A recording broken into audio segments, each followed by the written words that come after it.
to Shattering Myths, a program devoted to the fastest growing and largest segment of society. To those of you who have finally come to realize, as have I, that all of the world's religious, political, economic, and military institutions are corrupt, that they're all now counterproductive, and that none of them can be fixed. I am Yahowah. Our number, if you would like to join us in this discussion anytime over the next 2 hours, toll-free, 877-300-7645. It was an extraordinary 2 hours with you yesterday as we had the board lit up all day with callers.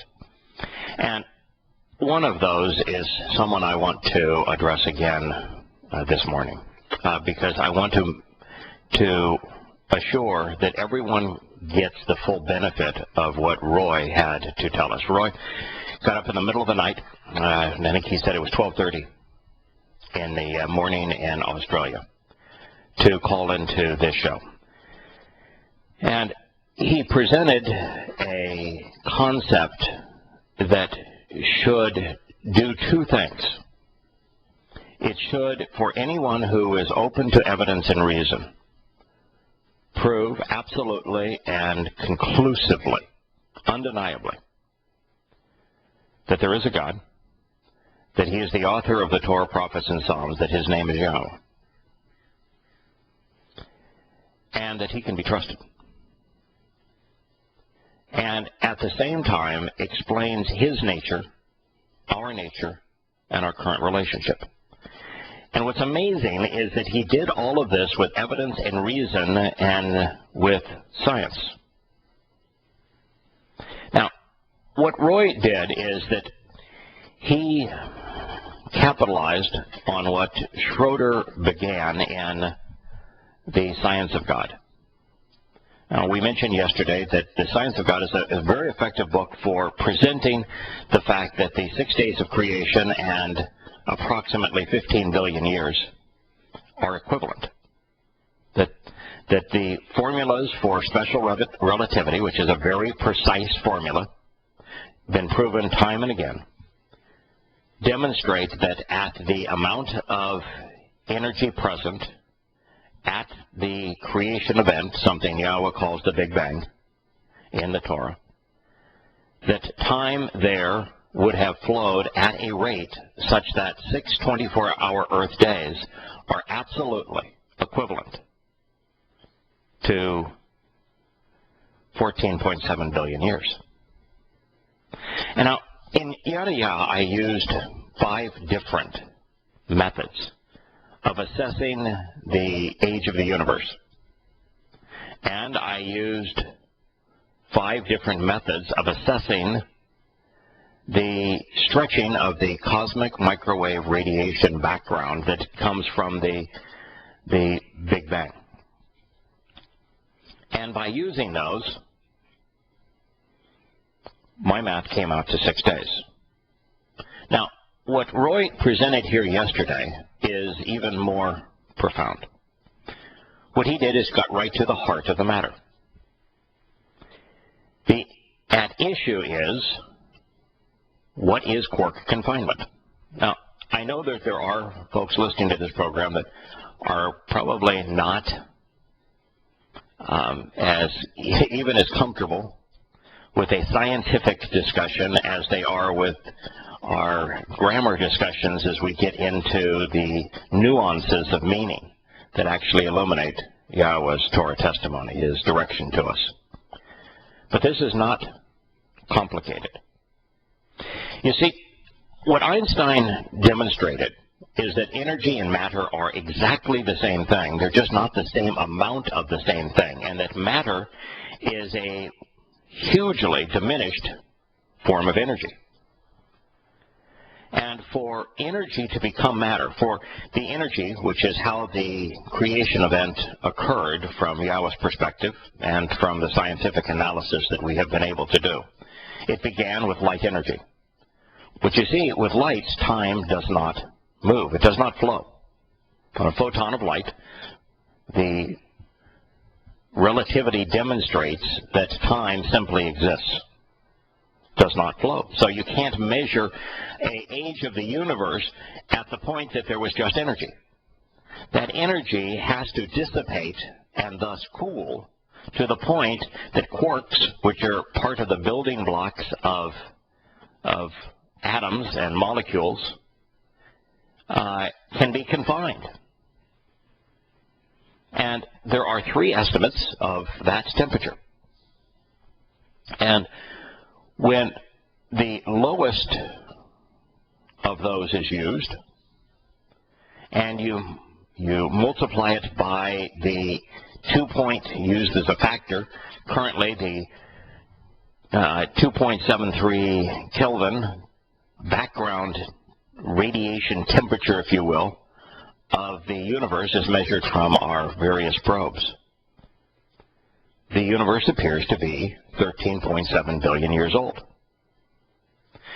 If you take the highest of those temperatures, you find that the universe is, just using the math, 15.7 billion years old. And the median of the 3, 14.7. Now, 14.7, if you do the math, using Yahowah's 6 days times 24, 6 days, as a factor of years, with the 365 and a quarter days per year.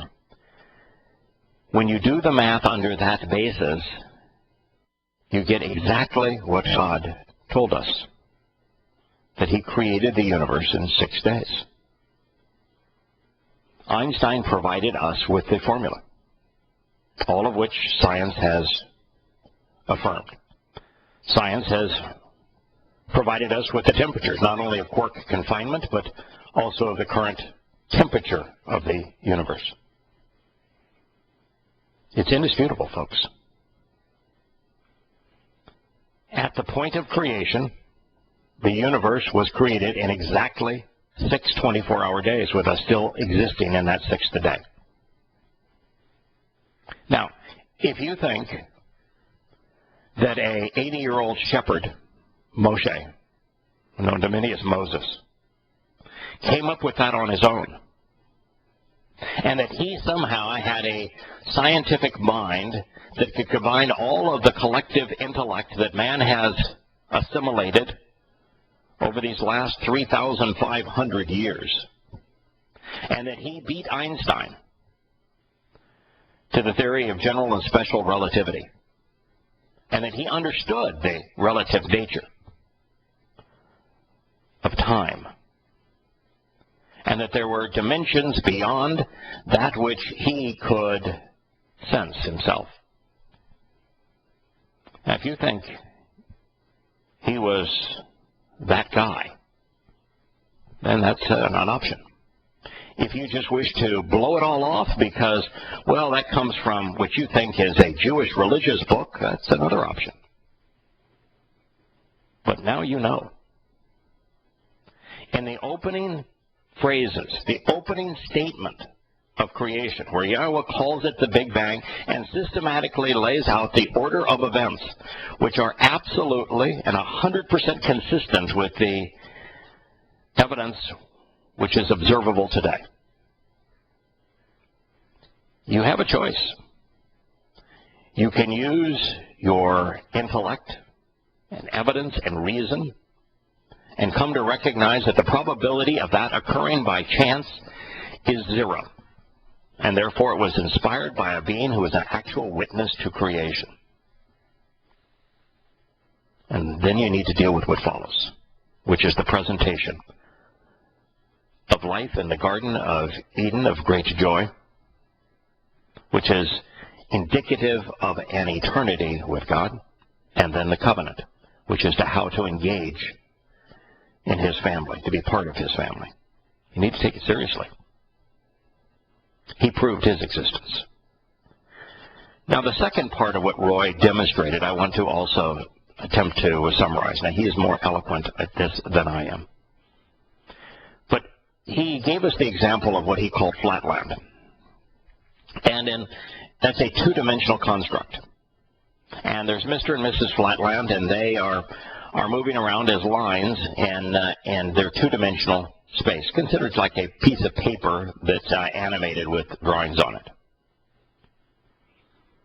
And in Flatland, Mr. and Mrs. Flatland can observe themselves. They can observe one-dimensional constructs. They can notice everything that's around them within the two dimensions, but they have no capacity whatsoever to observe us in three dimensions.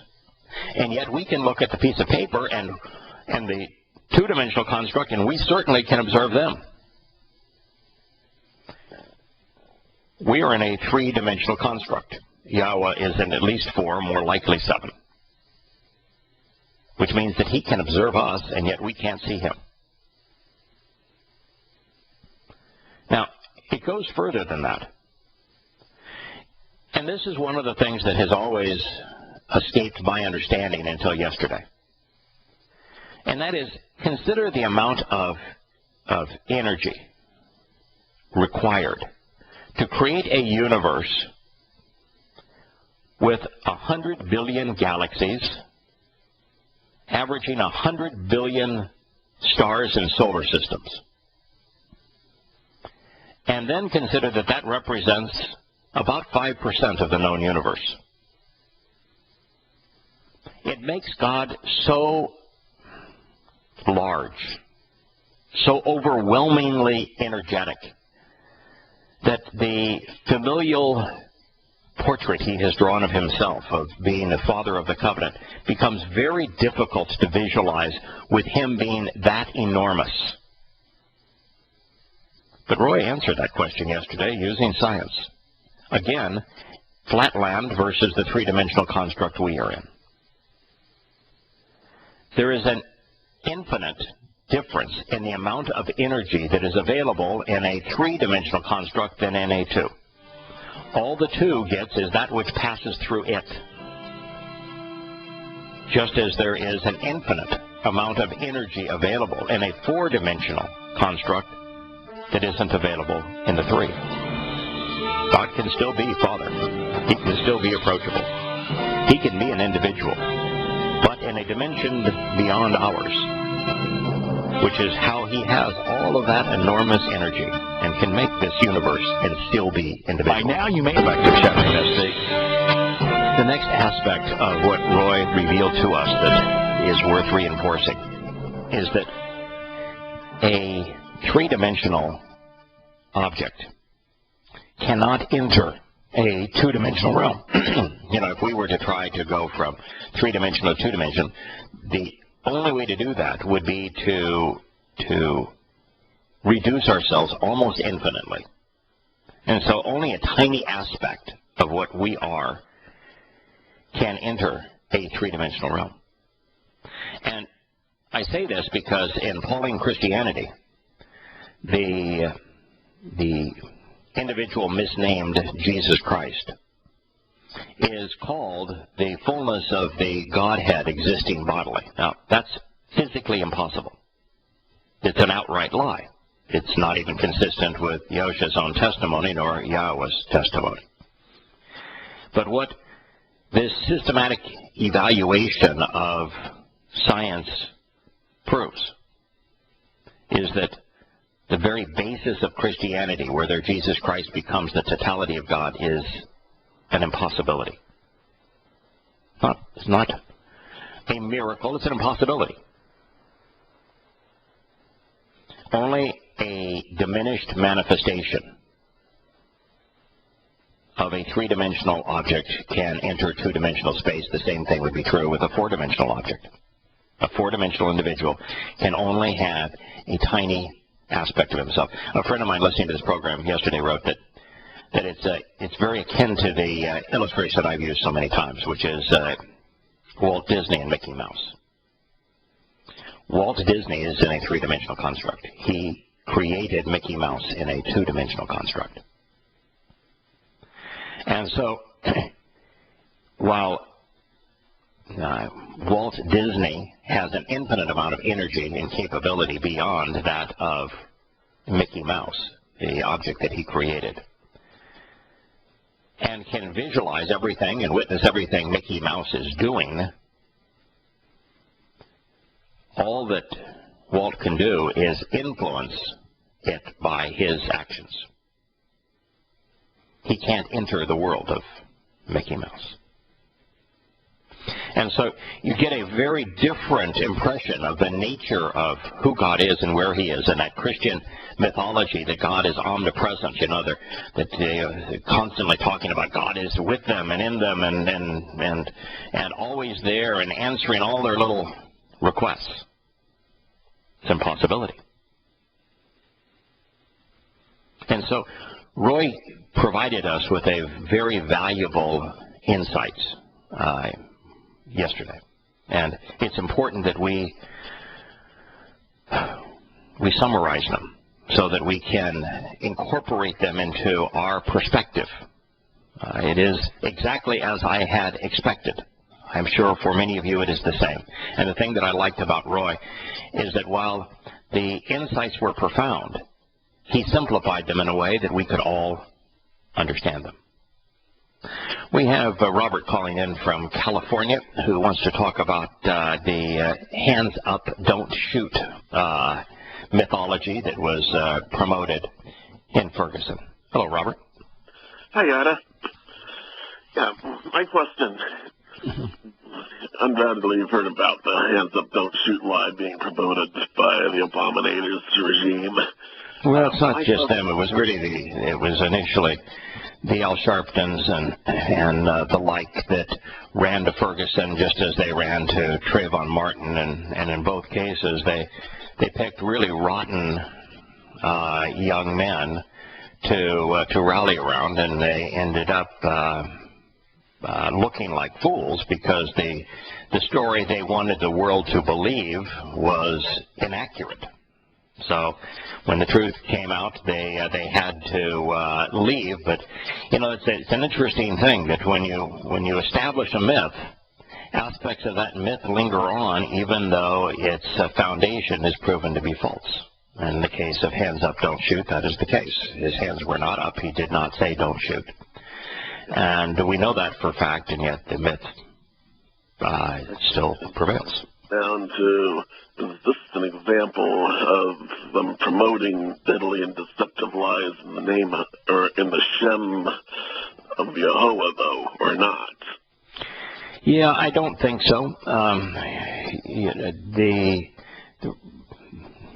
Listen, Obama is a blend of a perversion of Christianity, of Islam, where he becomes equivalent to Muhammad and God, and of socialist secular humanism. He is a blend of those things. And everything he says as if he were God. Time magazine got it right when they presented him right before the inauguration, and in their lead story said it is as if he were God. So he presents himself that way. So I think he does trespass upon that problem. But I don't think the Sharptons of the world do. They're simply in it to promote themselves and nothing more. As we're having a conversation with Robert. Robert, I think that there are a lot of lessons from Hands Up, Don't Shoot. And I'm glad you brought it up because of the lessons we can learn from it. One is that there were 2 police murders that should have elicited the public outcry. And it shouldn't have had to be prompted by an Al Sharpton. And that was the young boy, 9 years old, that was murdered in cold blood by the 2 cops in Cleveland when they drove up at high speed across the grass about 10 feet from the boy, would have scared him to death, didn't talk to him. Simply within 2 seconds of the time that they had pulled up, he was dead. And then to have the police commission there exonerate the officers and blame the boy for a toy gun, for his own death. Now the whole nation should have rallied around that. The nation should have rallied around I Can't Breathe, the case in New York, whereby a man who was trying to stop a fight was aggressively choked to death by a police officer, but they didn't. And it is extraordinarily odd to me that the Al Sharptons of the world have so poor judgment. Their judgment is so flawed that they rally around individuals that aren't worthy of anyone's concern. Now, Trayvon Martin and Michael Brown, neither one deserved to die, but they brought their deaths upon themselves. We really ought not feel any pain for them. They brought it on themselves. And the other thing that struck me that was just so bad about this whole thing is that the issue isn't a racial issue.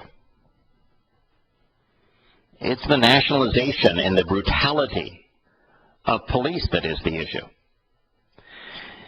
When George Bush created the Department of Homeland Security after 9/11, I think it was the death knell. If you want to deal with the death of America, that may have been the final blow, because it integrated a national Gestapo, a national police that was highly militarized, that its Homeland Security had the same mission as the military, and that the lines between spying, the NSA, the CIA, and enforcement between the FBI and the ATF and the alcohol bureaus, police, and national policing agencies of all different kinds, and local police were blurred. And the line between them and the military became almost non-existent. That's what we ought to be focusing on. It's a world where our freedoms are being eroded, where we're told constitutionally that we can't have and keep and bear weapons, and yet our local, state, and national policing agencies are armed with incalculable numbers of military weapons. It is the very thing that Jefferson was worried about, and is why he was not an endorser of the U.S. Constitution. So, my friend, yes, I think you bring up excellent points on all of those issues. Anything more you'd like to add to that, Robert?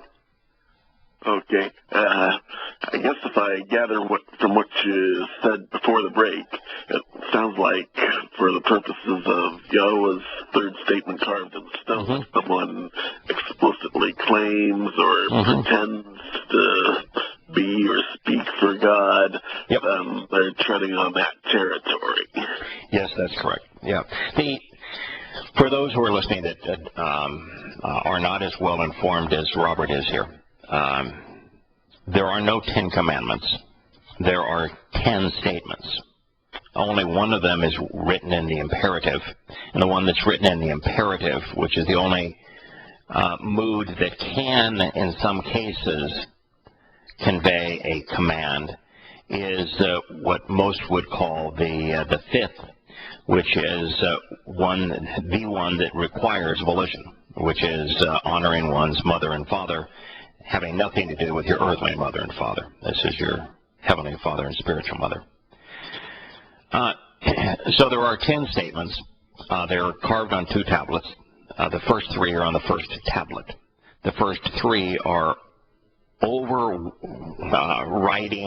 statements of who God is, and they, in essence, present the terms and conditions of the covenant, and they summarize the Torah. And then there are 7 instructions on how we should interact with our fellow man and with God, and he's using our interactions with one another to demonstrate how we should interact with him. In the third of those, it does not say, "Thou shalt not take the name of the Lord thy God in vain," which is what's put up in Christian cathedrals and in courthouses. The Lord is not there. The word for take is not there. The word for vain and sense of egotistical is not there. What it actually says, and then Christians will say that means you can't say God damn. Well, God damn is a sentence in Hebrew. Yosha himself says it. Yahowah says it. It means in Hebrew it would be, if we use the title, it would be Elohim Azab. God damn. Azab is to separate. To forsake, to walk away from a relationship, to divorce oneself of a relationship is to damn, to separate from. So that third statement that is etched in stone, it says that you should not, in the name and reputation of Yahowah, engage in that which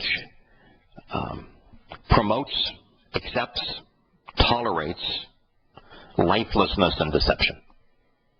Because those who promote, accept, and advance lies and deceptions which lead to lifelessness, Yahowah will never forgive. So, it is, as Robert has said, when you're dealing with that statement, which is condemning of everyone who is overtly religious, it is condemning of everyone who is overtly militaristic. If you are promoting the military as a means of salvation, you would be in violation of this. If you're promoting a political party as a means of national security and of taking care of people, you'd be in violation of this. If you're promoting a religion as a means to salvation, you would be in absolute violation of this and cannot be forgiven. Now, fortunately, Robert, as we have learned, every one of the 10 statements was written in the imperfect. Now we're moving from science to grammar. But what the imperfect means is that if you continue to do these things, that you cannot be forgiven. Which means all you have to do is stop. And the Torah has a means of forgiving you. Now, the reality is that most people who are overtly political, overtly militaristic, overtly patriotic, overtly religious, they aren't about to stop. They'll go to their graves continuing to promote the lie. Robert, Yahowah's testimony is sufficiently clear for us to project on many individuals and say they not only are violating this, but that the likelihood based on their behavior is they will continue for all of their lives. Pope Francis, absolute violation and was never going to change. You can say he will absolutely be condemned based upon the third statement etched in stone. The Abominator, no question about it. Virtually every Christian pastor, every Muslim imam. And so you can apply this rationally, appropriately, logically to those who are in clear violation of it. When you get into the Al Sharptons where he's really not a pastor, he's really not presenting himself from a religious point of view, he's far more in this for the politics and it's a politic only of his people's salvation. As he moves it from self-aggrandizement to trying to encourage people to embrace his politics as a means to benefit themselves, then I think he does move into violation of it. Well, the Roman emperors, they claimed to be a god and promoted a religious scheme. That's what condemns them. I can't wait to be at Hadrian's trial. As I study history, Hadrian stands out as among the most despicable individuals, speaking of Roman emperors. He's the fellow that after the temple was destroyed to build the Roman Colosseum, stood there in the Temple Mount of Jerusalem, encouraged Jews to come back, saying that he would rebuild the city and the temple, and that he only lured them to come back so that he could wipe them out. And then he announced when they had returned that, oh yeah, we're going to rebuild the city as a vacation retreat for Roman legionnaires, and the temple we're going to build here is to me, and we're going to rename the temple the city after me. Yeah, I can't wait to be at his trial. Yeah, there are certain individuals that there is absolutely no question. Muhammad, Paul, Rabbi Akiba, the founder of Judaism. They will all be found guilty of this. They'll spend eternity in hell. But, Robert, for a substantial part of my life, I was an evangelical Christian. I was ordained in the Presbyterian Church. I was one of these people guilty of doing this from a religious point of view. I was very active politically. We talk about John McCain often on this program. I know him personally. He's been in my home. I've been in his.